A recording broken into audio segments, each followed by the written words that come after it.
Oi, pessoal!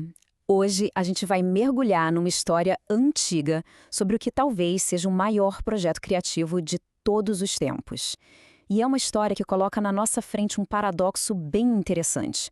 A relação entre uma ordem divina para construir algo grandioso e uma outra ordem igualmente divina para simplesmente parar. A grande questão que a gente vai explorar é justamente essa. Como é que a ordem para criar algo monumental pode existir lado a lado com uma ordem tão poderosa para parar tudo?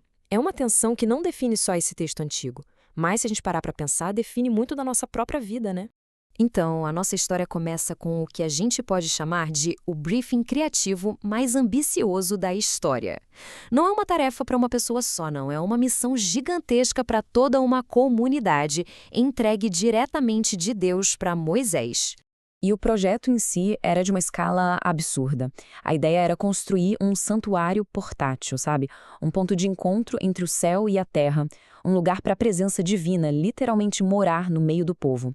A tarefa não era só levantar uma estrutura. Era criar todo um ecossistema de objetos sagrados, cada um deles com um design e um propósito divinamente especificados. Bom, para uma tarefa desse tamanho, é claro que precisa de um talento fora do comum. E é aqui que a história fica muito, muito interessante.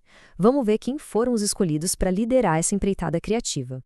O texto não fala de um comitê, de um processo seletivo, nada disso. Ele aponta diretamente para uma pessoa chamada pelo nome, Bezalel. Isso já mostra de cara que não foi uma escolha qualquer, foi uma vocação divina, um chamado direto. E aqui está o ponto-chave. As qualificações do Bezalel não eram só técnicas. O texto diz que ele foi preenchido com o Espírito de Deus, que se manifestou como um pacote completo de habilidades criativas. Sabedoria para ter a visão geral, entendimento para interpretar o plano divino e o conhecimento técnico para executar cada detalhe com perfeição. Mas o Bezalel não estava sozinho nessa. Aholiabe é nomeado como seu parceiro e o texto adiciona um detalhe fundamental. A sabedoria foi dada ao coração de todos os que eram habilidosos. Ou seja, a liderança era divinamente inspirada, mas a execução era um esforço coletivo, um despertar de talentos em toda a comunidade. E a lista de tarefas, gente, era simplesmente monumental. Ia desde a estrutura principal da tenda até a famosa Arca da Aliança, dos altares até as roupas dos sacerdotes. Cada objeto, cada utensílio exigia um trabalho artesanal primoroso e tinha um propósito sagrado. Era um projeto que ia consumir uma energia criativa e física gigantesca.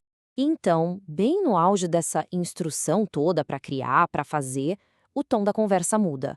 De repente, depois de detalhar tudo o que precisava ser feito, vem uma ordem sobre o que não fazer. A narrativa sai da intensidade da criação para a profundidade do parar. O conceito apresentado é o sábado. E não é só um dia de folga, um fim de semana para relaxar. A definição no texto é bem específica. É um descanso solene e santo, um dia dedicado a Deus. E aqui não tem meio termo, não tem espaço para interpretação. O texto estabelece um contraste bem claro: 6 dias de trabalho, o 7º de descanso. E a consequência para quem desobedecesse era a mais severa possível: a morte.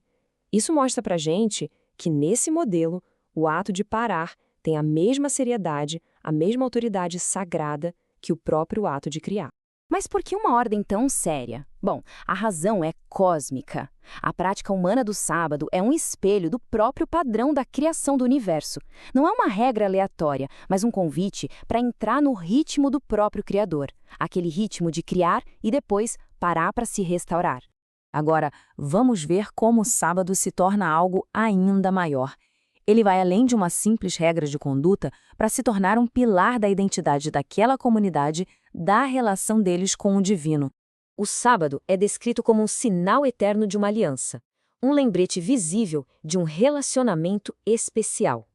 Guardar esse dia não era só sobre obedecer a uma regra, era uma forma de lembrar e reconhecer a fonte da sua própria identidade, aquilo que os tornavam um povo único.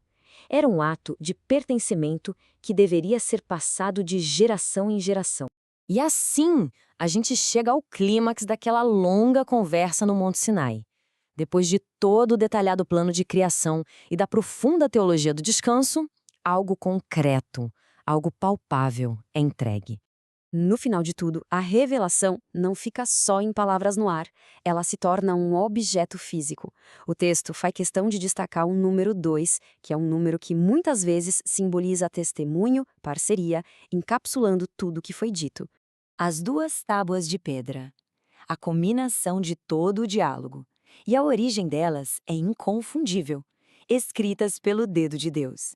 Essa frase final sela a autoridade divina de tudo que foi dito antes, tanto da ordem para criar o tabernáculo, quanto da ordem para guardar o sábado. E isso tudo deixa a gente com uma reflexão final, né? Esse texto antigo mostra trabalho e descanso não como inimigos, mas como parceiros sagrados. Em um mundo que vive medindo nosso valor pela nossa produtividade, a pergunta continua ecoando. Como que a gente encontra espaço para um descanso que não seja só ausência de trabalho, mas um ato que tenha significado, que restaure e que reafirme a nossa identidade?